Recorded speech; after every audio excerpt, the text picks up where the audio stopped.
80 to 200 million tons of plastic waste going into the oceans every year. By 2025, 250 million metric tons of plastic will likely have entered the oceans. There's going to be more plastic by weight than there will be fish. I was trying to find the beauty of nature, and every place I went, I found trash. Today's episode is with the incredible Marcos Bulacio. He's a visionary founder of PANGEA and Regenesis. Marcos is a bridge builder between ancient wisdom, modern systems thinking, and he's on a mission to activate regenerative models for humanity and the earth. I love this concept of turning waste into wealth. You set up PANGEA and it makes eyewear out of collected plastic. If we actually tap the power of nature, we can benefit even economically much more. And not only we can benefit much more, it's the only way that we are going to be able to continue to exist as a species in the planet. So if you get it right, your company could be worth hundreds of millions of dollars, if not more. Yeah. Hey, Marcos. Welcome to the podcast. We're here in Bali on a rainy day. I've seen a lot of plastic flowing in the streets and in the rivers. It's a very urgent problem that is very prevalent here in Bali and also around Indonesia and the world. And you're one of the impact leaders doing a lot in this space through PANGEA and then your new company called Regenesis. So tell us how you got into being this circularity impact entrepreneur. Yeah, thank you so much for inviting me. I'd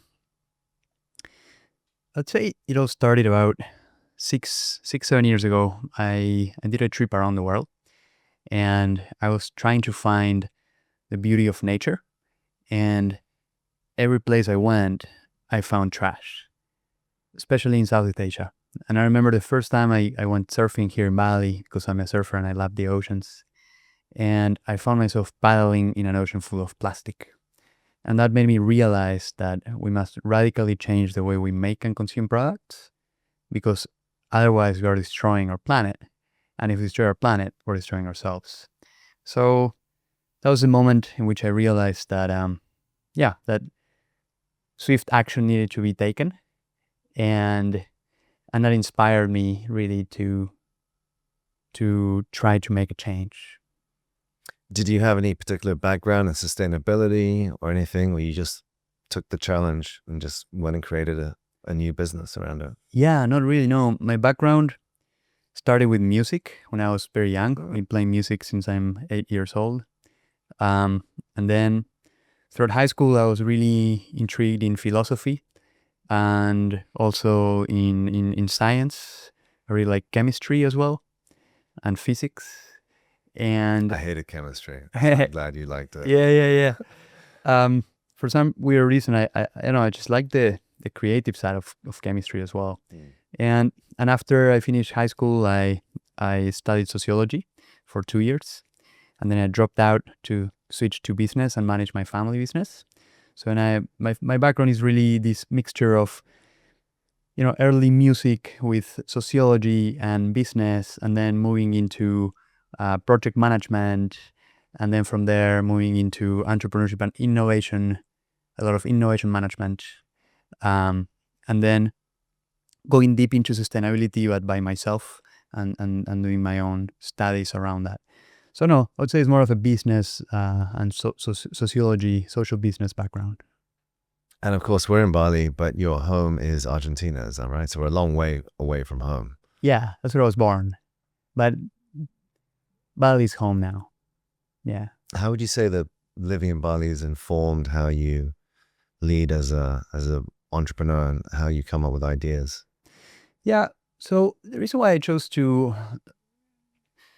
get based in Bali is also because I felt a couple of things that I like very much. One of those is a lot of freedom. In general, people here are really kind and non-judgmental. And I think just the way the streets are built, the way the whole thing is developed, it's more of a creative chaos rather than an organized, systemized, civil design.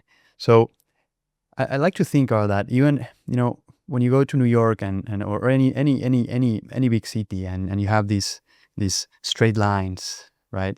And where you cannot also see the horizons, and everything is just structured in a way that you start, you stop, you start, you stop, you turn right, you turn left. Everything is structured, everything is squared.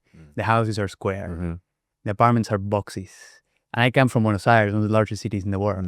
Great. And I always found myself that I was trapped inside of a jail, right? Inside of a box, Wow. right? That was my feeling when I was inside of an apartment. Since a young age, I was always just like looking through the window and just like kind of like looking at everyone else there, everyone living their tiny lives inside of this shoebox, and I just felt really uncomfortable. So what I like a lot about Bali is that there's a lot of nature, right?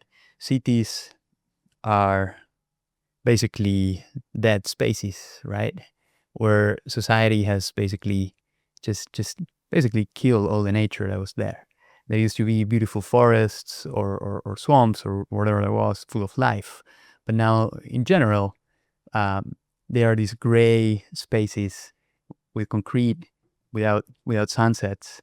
In Bali, it's the opposite of that. Bali, has a lot of nature everywhere. And back to the point of the streets, the roads are winding and they are circular. And so I think just that organizational design, which is born from chaos, I think just pushes the mind to act in a way that is much more organic from the day to day. And combining that with going to the ocean, having the chance to go surfing in the morning, looking at the horizon, getting the energy of the sun. I find that very, very, very inspiring, and it's nature that inspires me as well to do this work for nature. So there's that symbiosis that I find here. Beautiful. If it makes sense. Yeah. So I mean, wait, circular. You live in a circular house now, or do you still live in a square box? It's a good point. I live in a semi-rectangular house, but that is full of nature, and we have a garden and birds singing every day and all of that. And you have a family? Yeah. I have Beautiful. 2 beautiful young kids and my wonderful wife. Oh, amazing. I have to say, Bali is probably the best place to bring up a family right now. If you ask, we're very few places in the world, I think, has what Bali has to offer. Yeah. Yeah, so for sure. Lucky kids.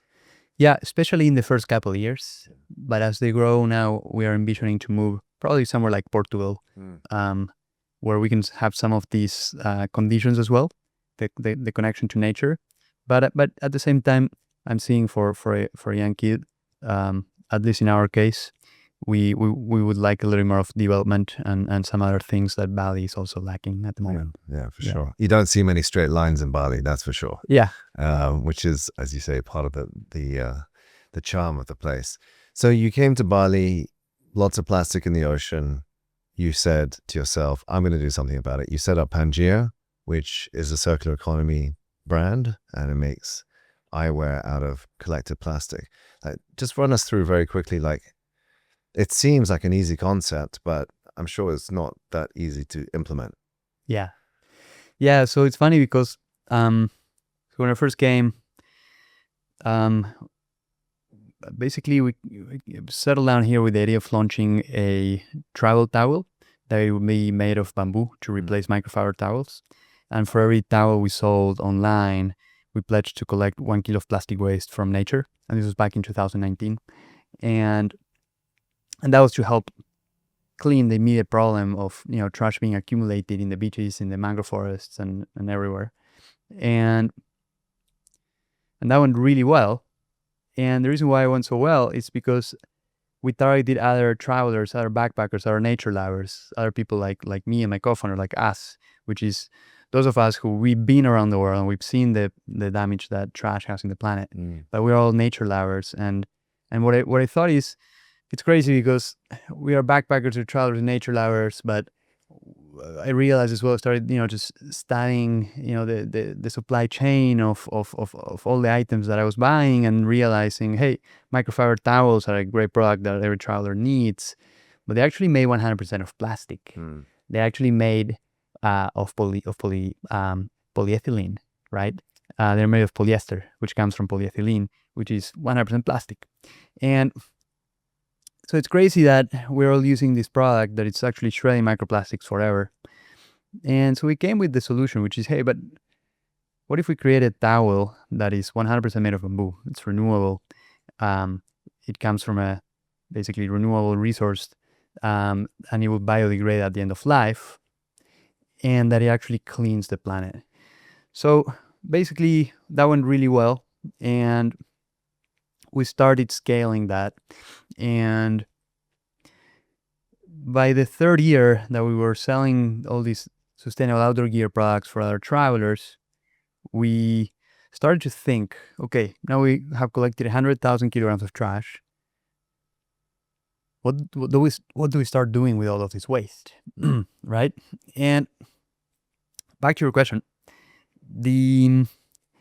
I spoke with a few PhDs on plastic science and material science and whatnot, and I told them, hey, do you think that we can turn the plastic waste from the rivers or from the mangroves into something? And they said, no, it's too degraded, it's impossible, it's not gonna work because of the degradation and all that. So that was kind of like a mental blockage that I found, right? That I blocked in that mental model.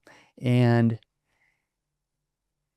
the way we overcame it was basically through experimentation, right? So back to science, I'm very grateful for my high school where, we just learned the scientific method and, just applying the scientific method to test and iterate until we were able to turn plastic waste from mangroves and rivers into sunglasses. So we set up our lab here. It was more like a workshop back then.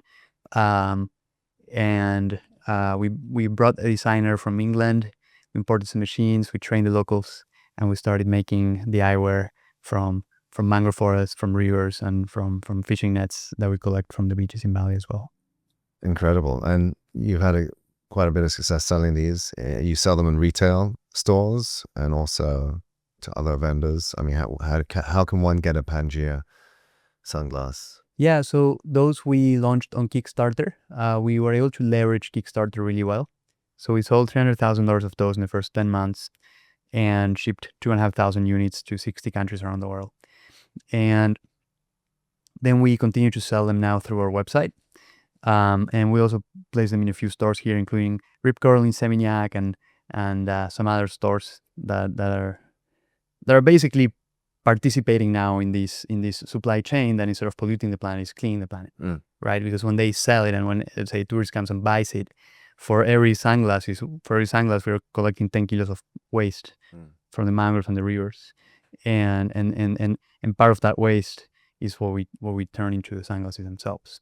So yeah, that's where they can be found, but that was more of also a stepping stone or another experiment, more of a proof of concept that took us to the next level, which is the creation of Regenesis, what is really what I'm focusing on right now, which is beyond B2C, and it's now creating the most sustainable recycled materials in the world so that we can expand this supply chain on a global scale for any other brand to basically start cleaning the planet with every product that they sell. So for Regenesis, essentially you're more of a B2B company, which means you're outsourcing and white labeling your technology, your materials for other brands to use this recyclable or recycled material. Is that right? Yeah, so kind of basically what we're doing now is we have created this global supply chain where we are being able to take trash as a resource and then transform it through plastic engineering into advanced recycled materials that we have designed specifically for the eyewear industry. And then we are going to be producing those materials on a large scale and then shipping them to different factories, starting with eyewear factories in China, which is at the source of the existing production of eyewear in the world. And then basically creating frames on a large scale that any other brand can then, white label and basically sell the sunglasses that are made with our materials under their own brand. And what's the kind of available market for that? Like, how big is that market? It's quite huge. So there's 1 billion glasses sold per year in the world. Wow. And it's a $180 billion industry. And of course, that industry is largely run by Luxottica, I believe. But I mean, I guess your target would be to get a few percentage points off that Well, production. Luxottica is also going to use our materials. Yeah, They are part. great. They are part of the pilot program as well. They're interested in using them as well. Okay. So the whole point is that so we have launched this in Milan in February, and we have got a lot of huge adoption from the whole industry. And the beautiful thing is that all the largest groups who are controlling most of the industry have already signed up to start using our materials and using the frames that we are going to be producing on a large scale in the second half of the year. Just being purely business-minded about this, because we work with a lot of startups, how are you going to protect your IP if all these big brands are taking your materials? Can they not reverse engineer a lot of this, or can they not do it themselves? Well, we have already filed all the patents. Mm-hmm. So everything has already been patented, and it's already public domain. Mm-hmm. And so you have a specific IP and patent related to the way that the material is processed, and that is unique. Yeah. So one is the technology which we are developing, which is called ecofusion, which is a technology that captures carbon from discarded coconut shells inside of the material through a process that is going to be 100% powered by sustainable energy. So it's basically a net zero waste, zero emissions process that can create plastic that captures CO2 inside of the polymer chain. So that process, and then the three different materials that we are creating, which is carbonite, aerolite, and oceantage. And with that is the formulations to create those three specific materials. But then even though if, let's say, someone reverse engineers them, then they need to also build a supply chain. They need to be here, and then they need to get the clients, and so it's so much more than just the formula, and the formula is already patented anyways. So right. So just walk us through this process then. You collect the plastic here in Bali or anywhere in the world. You have a system to collect the plastic. You clean it, you separate it. It goes into your lab, you mix it with the polymer. That's injecting the carbon that's been captured through this coconut process. Out comes a mold, presumably, which can be molded into any kind of mold. Can the plastic that you're producing be used for, finer detail, intricate plastic designs that you might see on more the luxury branded glasses, for example? Yeah. So the process starts with the waste collection, and the waste collection comes from rivers, mangroves, and also from the post-consumer plastic waste from the local communities. So it's a mix, right? And what's interesting about, if we zoom in there a little bit, what's interesting about the post-consumer plastic from the communities is that by creating an economy, and those are coastal communities here in Indonesia, by the way, which is based here and really, really focused here. And by creating an economy that generates demand for that plastic, we're also preventing it from ending up in the oceans and in the mangrove forests, right? The reason why it ends up there is because, first of all, because there's no waste management system, but at the same time, because there's very little economic incentive to create that waste management system. So the whole point is, how do we create a supply chain that adds exponential amount of value in the value chain, right? By turning, let's say, trash into sunglasses that have a much higher added value, so that then it makes sense and economically viable to collect that waste from the beginning. So you're saying basically no one's going to clean it up unless they're economically incentivized. Exactly. Yeah. But then there's no economic incentive if you're turning a bottle into a bottle. So recycling for me doesn't work. Upcycling is the key. And that's what we're doing. And then so we're doing upcycling, but on a molecular level through plastic engineering. So we are basically doing what's called compounding, which is transforming, let's say, polypropylene into carbonite.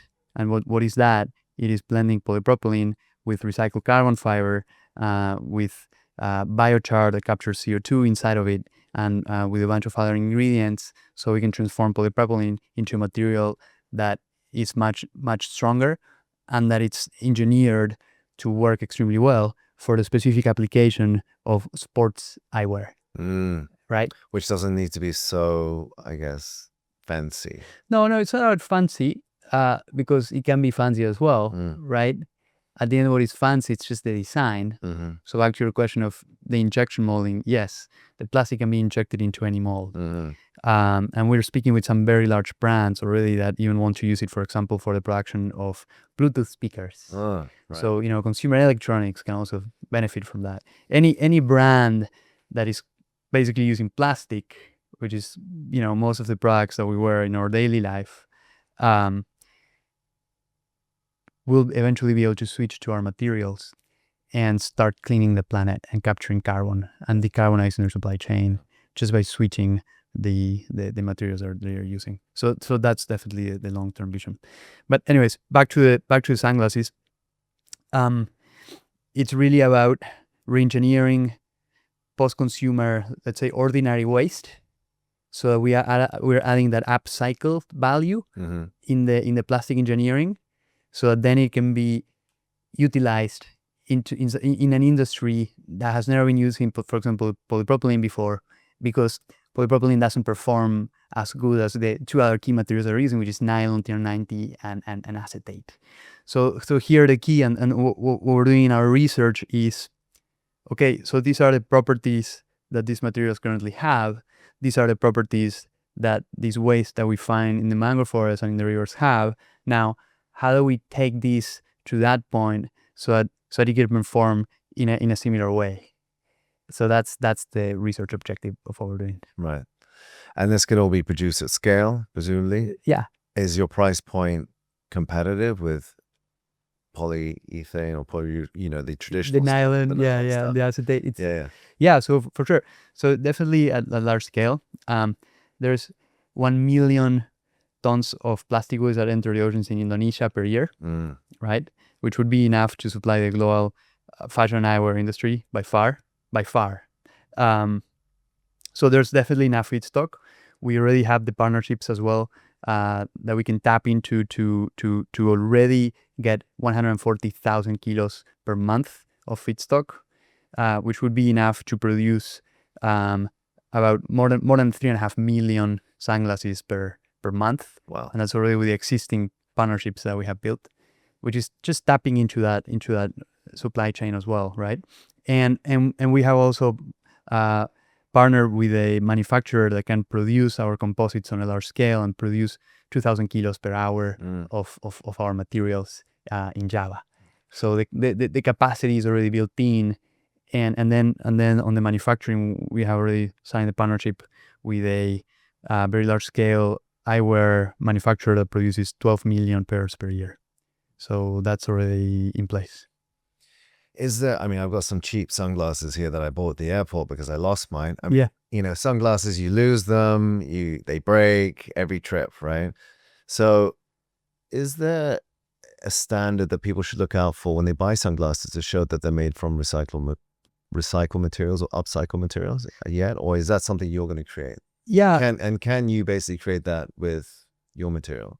Yeah, so the whole point, and also our research goal, is that we create a material that can be inserted in the existing supply chains to replace the materials that are currently there.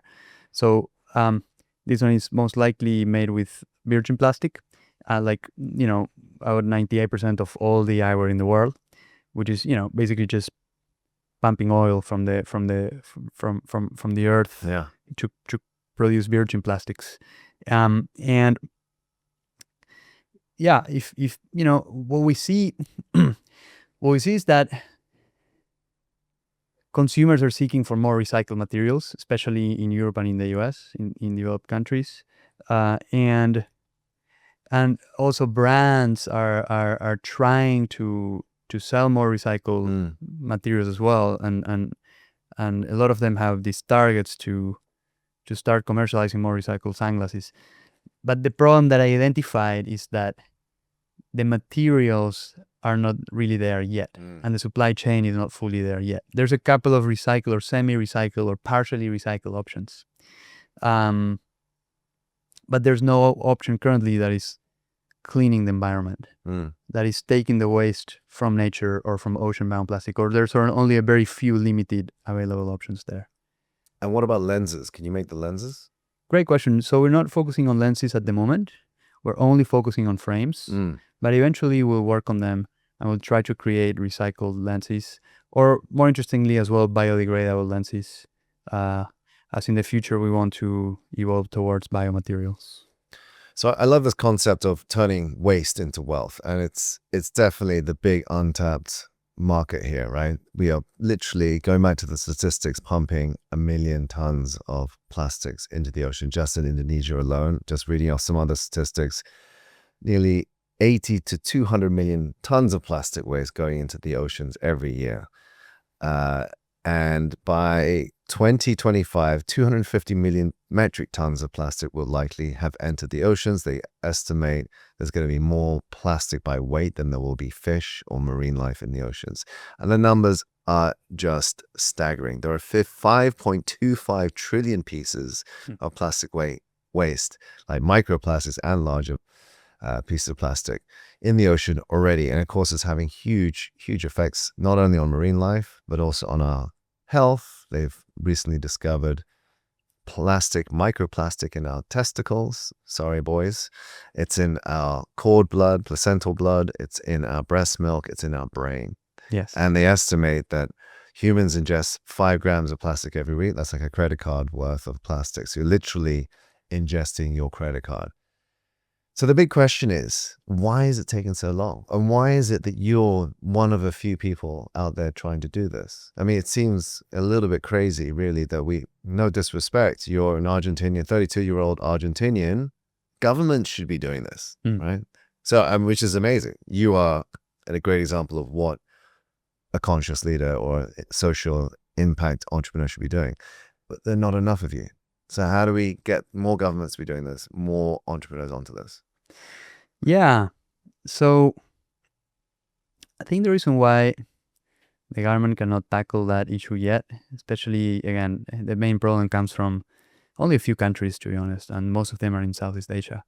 So because of a few reasons. One of them, to be honest, is the geography of the planet. The geography of the country. Sorry, the fact that Indonesia has, I think, something like 30,000 islands or many thousands of islands. Right, it's an insular country. Same with Philippines, those two are one of the 2 highest polluters. And what that does is a couple of things. One of those is it makes it really complicated to process waste, because it increases the costs of the transportation. And it also creates an avenue for waste to be discarded very easily into the river, and then from the rivers into the oceans. So actually 80% of all the trash that enters the oceans comes from the rivers, and only from 1,600 rivers around the world. So the geography makes it really complex and makes it really easy to just discard it and throw it away. And then the other big problem is the waste management system. The government of Indonesia has not been able yet to develop a proper waste management system. And I believe that's because maybe they are focusing on some other key priorities that they maybe identify as key priorities yet. There's still a lot of poverty in the country. There's, I can imagine there's still a lot of people living in probably with, $70, $50 per month. And at the same time, I think there's also, I'm not completely sure about what's the situation with water and food and education, etc., because I haven't looked at those stats. But I can imagine that there's some other key things that they were not able to develop yet, and that's why waste collection, waste management is something that hasn't been tackled. And in general, what we see here is, although I love this country very much, and that's why I'm very happy to help. What I see as well is that it's really complex to get things going. On a governmental level, what I see is that things just don't move forward. Any governmental implementation either it doesn't happen or it takes forever and it just doesn't evolve. It feels like it's a bit stagnant, and that's why we're here to help, right? And we're here to contribute. And so we're doing it from this systemic approach. And that's why I realized that PANGEA needed to evolve from B2C to B2B, because there's only very little bit that we can achieve when we sell direct to consumers. But now when we sell to the whole industry, we can do a lot. And when we moved from eyewear into fabrics, then we can do much more. And when we go now into global plastics, right, then we can do a lot, right?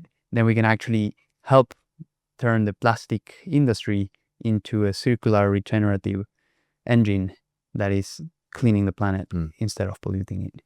We talked about economic incentive earlier. Can this be profitable? Is it profitable? 100%. Yeah, it's very profitable. Yeah. And that's the whole point. It only makes sense, it only works if it's economically viable. And it's actually cheaper to produce our material than to produce virgin plastic. That's crazy. So with our material, brands can actually save money. So in the downstream, brands can actually make more money by using our material while they're cleaning the planet. Wow. Yeah. That's incredible. Now, you talk about sucking in carbon dioxide into your polymers.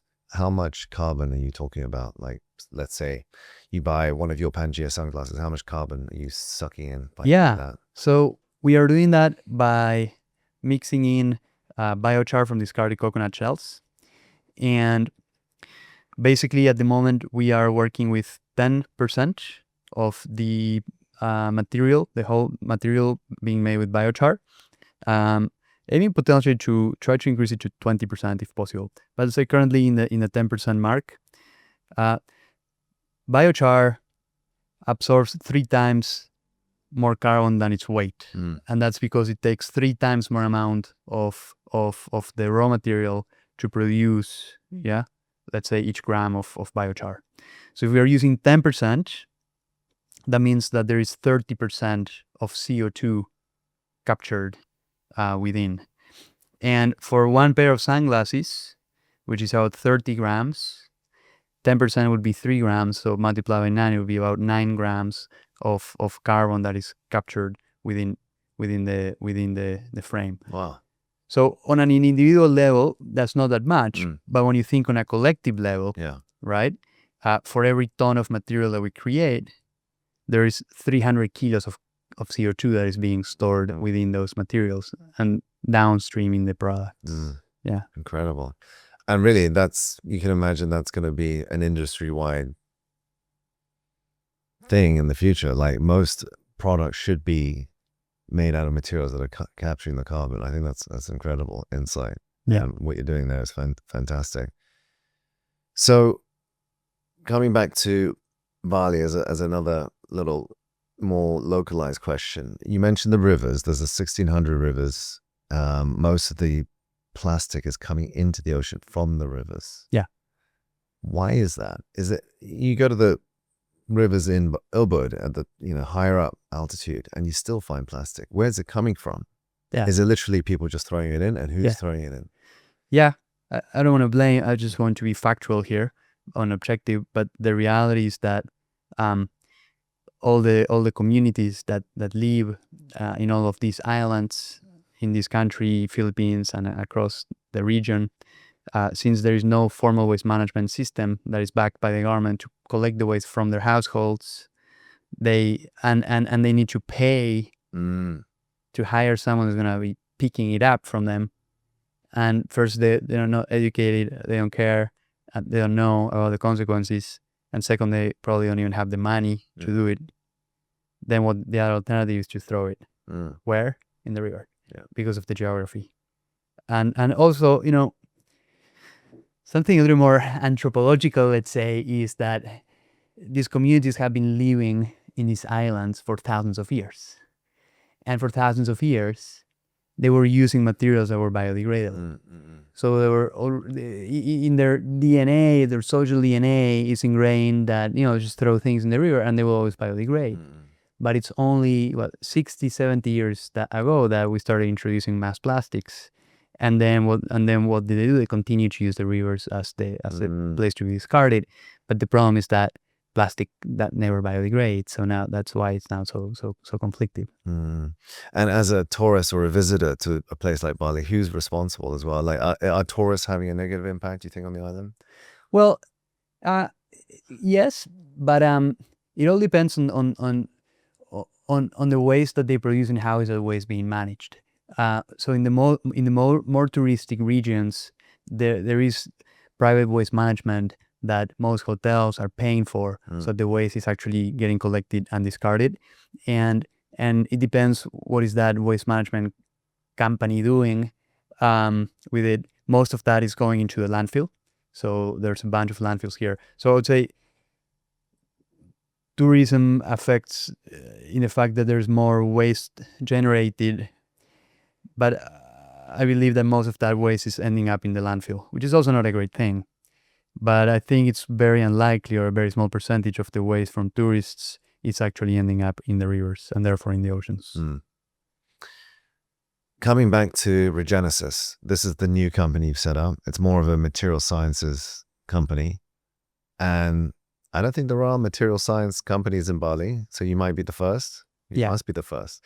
It's an unusual place to set up a material sciences lab. Yeah. So just talk to me a little bit about the structure here for the entrepreneurs out there. This is a new company funded separately, and your revenue stream is going to be primarily from brands paying you to use your materials. Is that right? Correct. Okay. PANGEA is still the B2C brand. Yeah. And that's going to still be selling eyewear. Yeah. Okay. So I think what's amazing here is that there's a road to profitability, or are you profitable already? Not yet. Oh, yeah. Because we're investing heavily in R&D. In R&D. And you are fundraising? Yeah. Okay, great. Now, what is the outer vision? What's the long-term vision for Regenesis? You mentioned it briefly earlier, like the circular economy, having the whole industry use your materials. Yeah. What's the pie that what's the available market that you're trying to sort of target here? Like you mentioned, like there's hundreds of millions of glasses mentioned, but is it more than just glasses? And in your dream reality, where are you in 10 years? Yeah. So the vision of Regenesis is to accelerate the transition to a circular economy that regenerates the planet, and starting with the fashion industry and then expanding to the global plastic industry. But the beachhead market, the first niche, is the eyewear market. So we're starting with eyewear really specifically, so we can focus on that beachhead that itself has a TAM of $180 billion, right? 1 billion pairs sold per year. And then from there, we want to expand these materials that we're creating for eyewear frames into other physical products, let's say hard plastic products that can also benefit from the same materials, such as watches. Eventually, could be phone cases, and then they can be branching out into other applications such as consumer electronics, the automotive industry, the aerospace industry, etc. And so that's going to be for the hard plastics. But then we also want to create fabrics. So after eyewear, we want to then use the technology that we're developing and the supply chain to transform plastic waste into fabrics, such as polyester fabric that would be made from PET bottles, adding our carbon capture technology so that it's now fabric that is stopping ocean plastic pollution and capturing CO2. So then that can expand into all the different sub-segments of the fashion industry, which is backpacks, shoes, clothing, bags, etc. Right? And yeah. So that's basically the way that we are scaling. And over the next 10 years, we would love to be, let's say, the Intel for the circular regenerative economy. You know how every personal computer was powered by Intel inside? Then the sustainable regenerative economy in the fashion industry and in the plastic industry powered by Regenesis materials. Wow, that's incredibly ambitious. I love the outlook for that. So you mentioned the fashion industry. So you're actually thinking about clothes. You're thinking about high fashion, mass market. Yeah. everything, right? And that's also why the three materials that we created one for the segment of sports eyewear, another one for the segment of optical glasses, and another one for the segment of fashion glasses.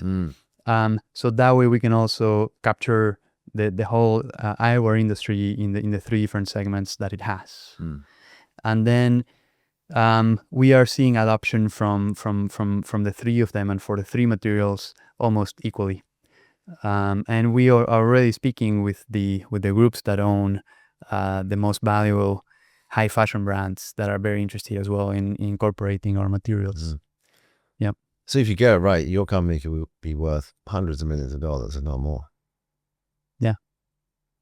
And it's not the sole purpose, is it, to make money? You just want resources to then do better things. Yeah. So the whole point of why I started and what inspires me a lot is that the more we sell, the more we can clean, and the more we can replace other materials that are currently polluting for materials and products that we'll be cleaning. So yeah, it's a symbiotic system, right? Which is learning from nature, right? Learning from the symbiosis of nature and applying that symbiosis to the economy. And it's really making a symbiosis with nature, because the way we're capturing carbon is by using the power of coconut trees to do photosynthesis and capture CO2 through their plants. So the whole system, everything is a symbiosis between human activities and natural processes. It's also using the power of sun to power the machinery, using the power of the wind, creating a multi-energy system where I also envision that I would love to use coconut husks to power an anaerobic digester that creates biogas, to power a gas generator that can create electricity. You know what I mean? So it's really about understanding that we need to evolve from a predatory relationship with nature to a symbiotic relationship with nature, and that's as a species in the planet, right? So just getting really philosophical now. It's realizing that the economic system has a design flaw, and we need to fix that equation. And the way to fix that equation is by changing this linear economic model, which is extractionist, to a circular regenerative model that starts by using nature and living in harmony with nature rather than fighting against it, right?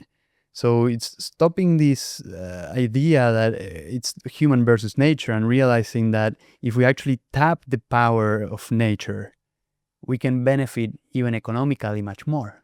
And not only we can benefit much more, it's the only way that we're going to be able to continue to exist as a species in the planet. Because nature is stronger than us, and it's been before us for millions and millions of years, and it can continue without us. So if we want to survive, right, and if we don't want to live in a world, as you mentioned, where plastic is going to start degenerating our own bodies, or where fire is basically taking over all cities, like we saw in LA, or all these extreme events with weather and or droughts and etc., or floodings are happening, which are only going to continue to increment as greenhouse gas emissions also increment, then we must change. So we are in a pivotal moment, I think, in the history of economic models in humankind, right? In which we are in a transition period when over the next 50 years, there is no choice rather than switching from one economic model to the other. So what we're doing here is we're being part of that evolution and being at the vanguard, using science and technology to help evolve towards that model that can achieve economic growth with planetary regeneration rather than planetary extinction.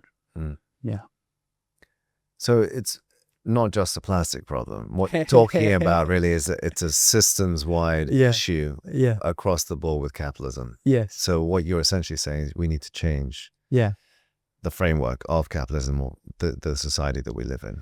Yeah, but it's also not changing capitalism. It's more like evolving it and evolving it's really evolving the supply chain, right, at the end. Because something else that I realized, everything we see, everything we touch, everything we buy, is basically atoms, right? They were constructed in a specific way.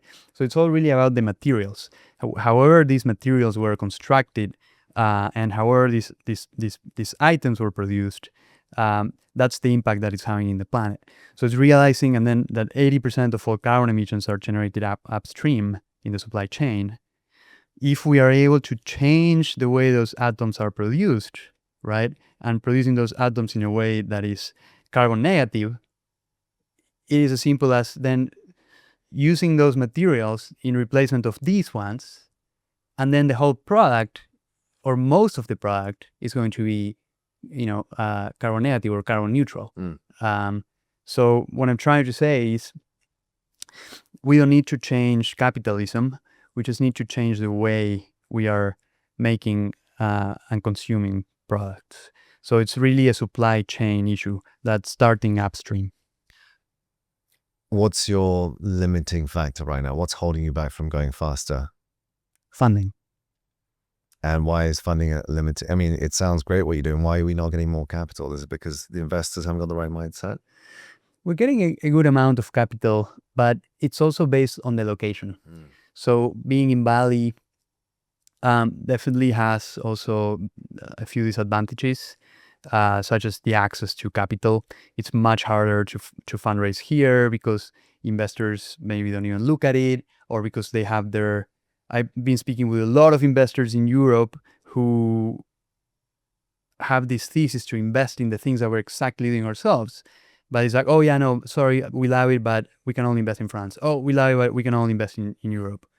Oh, we love it, but we can only invest in the US. Or Jakartan people, oh, what are you doing in Bali? Why are you in Bali? Oh, you're a surfer. Yeah, no, I'm not going to make money with you. Yeah. So we were able to resonate with several investors who understand us, and a few investors from Singapore who actually understand that the fact that I'm a surfer is triggering an emotional value that connects me with my mission much further.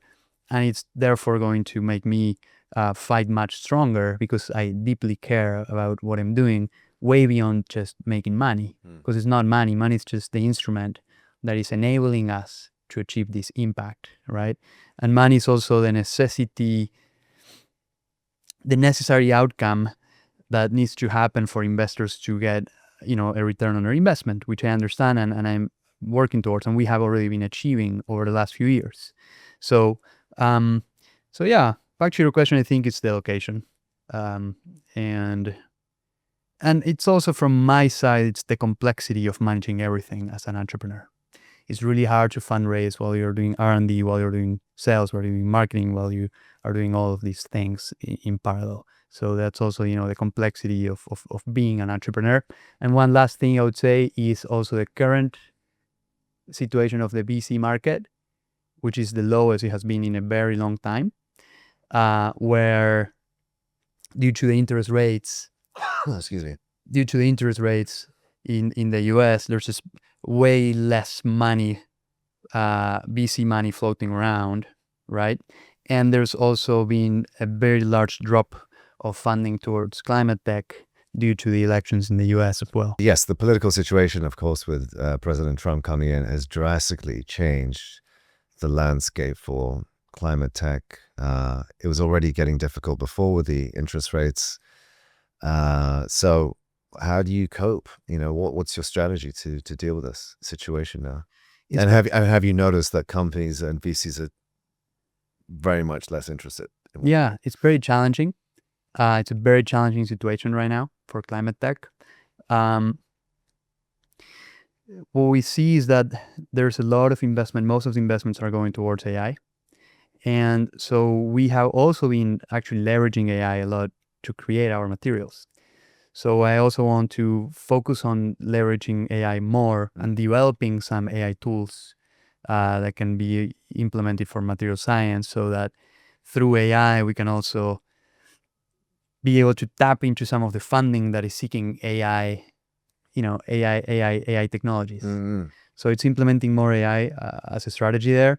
At the same time, tapping into the power of the community and the power of the individuals. And what that means is crowdfunding, equity crowdfunding. So And that's how you started, the Yeah. Kickstarter, right? we started with Kickstarter, and then we moved into WeFunder, and WeFunder has been a great tool for us. As we are so outside in the scope, it was the power of individuals who believe in what we're doing and those micro investments that were able to allow us to innovate and create the materials and the technologies that we're creating.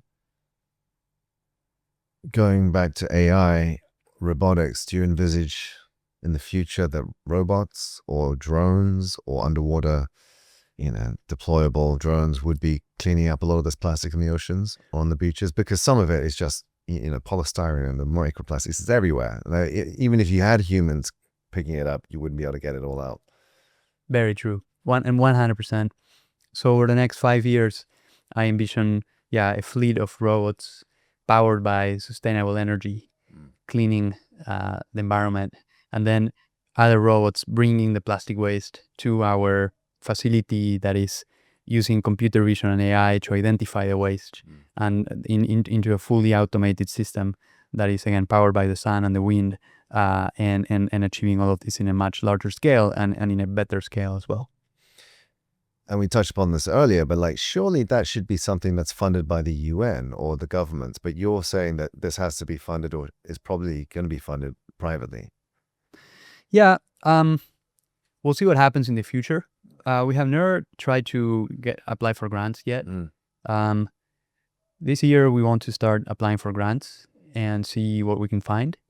So yeah, I know there's a lot of grant money that is going towards that, the blue economy as well, and R&D and etc. So we'll seek some of that, and yeah, I would also love to seek some of the large fashion brands that I also see that they're investing in sustainable materials, and some of the other larger players, the chemical companies and etc., who I'm starting to have conversations with, and I hope that we can also receive funding from them. So that basically by investing in us, they can invest in the circular economy of the future and directly benefit from the materials that we're developing for them, so they can achieve their sustainability targets. What would you say to the people who kind of believe in reduced growth or growth reduction versus creating more circularity? Yeah, I think that the way that, again, our economic system is designed and the way that it's working and progressing, it's not possible to slow it down. And I think that's, honestly, in my opinion, is a bit of an idealism. And that it's not all wrong, because economic growth has achieved a huge amount of prosperity, right? Economic growth in the last 100 years has also expanded human life. It has expanded human knowledge, science, design, also it's about beauty and aesthetic development, right? Arts. So I don't think the path is to stop growing. I think the path is to grow in a way that is regenerative. So I think the key, again, if we fix the supply chain issues, and we develop the technologies and the materials that can achieve a low carbon or carbon neutral production model, then growth that we can continue to happen. And especially when we're tying growth with regeneration, as we were doing, for example, the more it grows, the more it benefits the earth. And that's the whole point. What if every product we buy is actually contributing to doing positive impact rather than negative impact? So in that, green growth is where I see a great way to achieve the economic goals that we have also as individuals, right? Because our human mind is just wired with ambition, right? So that's how, we've been in the planet, let's say, for 150,000 years, and we have evolved to this point, right, where we have created all this cool stuff. Yeah, that's not going to change. It's not going to just slow down. It's only continue to accelerate. Yeah. You're tackling some very difficult problems. How do you keep yourself motivated, and how do you keep yourself creative? Yeah. So for me, surfing is a great tool. Going out into the ocean, it has this effect of just clearing the mind. Meditating as much as I can, almost every day. Going on one meditation retreat per year. That's fundamental. Since I discovered Vipassana, I found, okay, this is the way of actually decluttering the mind and reconnecting with the soul, which is very necessary back to that circularity, right? So that has been great. So I basically have this little structure. I have the 4 pillars of well-being, which is going to sleep early, properly, doing sports at least 3 times per week, including surfing for me, meditating every day, and also eating properly. So eating the right food, so we have the right nutritions. At the end, all that matters is how is the brain working. So everything that is benefiting the brain and eliminating everything that is not.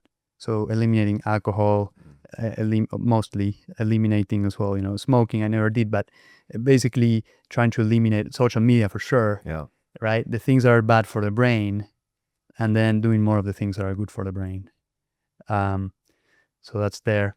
And then I'm also very grateful for AI and for ChatGPT, as it has been a fantastic tool that has allowed me to also achieve all of these things that we're doing now. And it's also why we need much less money nowadays, right?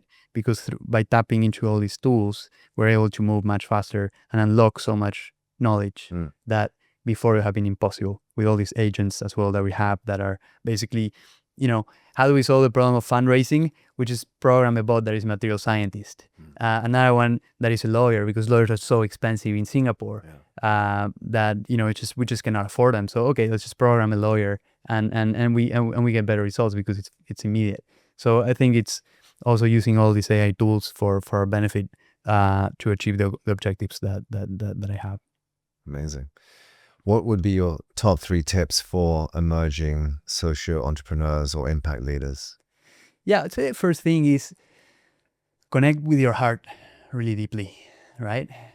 And what I mean with that is really go to the source of your being and identify what is your purpose in this life, and understand that purpose is, I'm gonna get a little bit religious here or philosophical, but that purpose is your dharma. So it's that evolution from karma, which is consequence, to dharma, which is the path. And then realizing that if you can blend work with your life mission, then you're not working anymore. What you're doing is you're just allowing your true self, your soul, to express itself freely through your words and through your actions. And then it becomes a spiritual practice.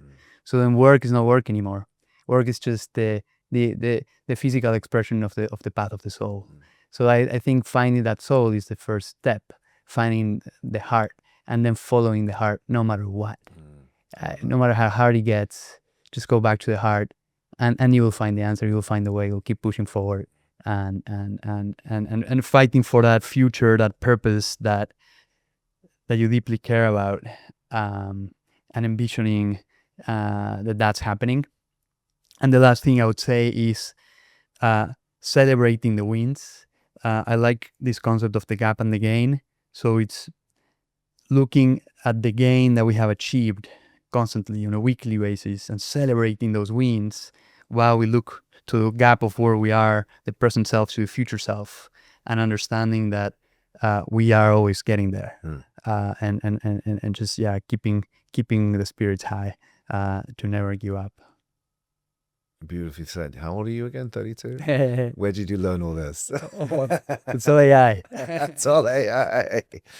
Fantastic. And I think what you talked about there, kind of the Japanese call ikigai, right? Yeah. That's a great practice for everyone who wants to find that sort of sweet spot where, that's fundamental. And I think it's also a very powerful message that you embody. It's like business can be a beautiful spiritual practice. It can be purposeful. It's not easy. It's a great challenge, and it can be profitable, right? I think it has to. Back into the ikigai, I think it's fundamental. It needs to be connected to what we love, what we're great at, and that's very important. Let's be realistic of what are my strengths and weaknesses, right? And doubling down on the strengths and delegating, learning how to delegate the weaknesses, right? So we don't dread what we're doing, and we really do what we love and what inspires us, combined with what brings us money, which is fundamental, right? and what the planet needs. Yes. I think that intersection of the ikigai is key. What would you actually describe yourself as? Are you primarily an entrepreneur, or is it? How would you describe yourself on your epitaph, on your gravestone, if you were to have one? I don't know. It's not racist. Yeah. What do you want? How would you want to be described? I like the concept of a visionary. A visionary. Yeah. Yeah. I like that. Eyeglasses. Visionary. There you go. Yeah. A sustainable visionary. Yeah. Yeah. Fantastic. Yeah. So it's really about the vision, and for me, it's really about having those visions and then figuring out how to implement them. And lately, those visions have been becoming greater and greater, which is fun. It's harder and harder as well, but I think achieving the vision, having the vision, and achieving it, is a place of great joy. Fantastic. And then just the final thing to just wrap this up beautifully. Do you think what you're aiming for is actually achievable? 100%. Yeah. It's actually happening faster than I even thought. We have already signed up all the larger groups in the industry in the first month since launch. I thought it was going to take longer than that. Right. And the materials are also certainly achievable because we have already created sunglasses, and it's just a scientific problem that needs to be solved, which is also not that complex. And yeah, it's just a matter of having the right resources to produce the outcomes that we want.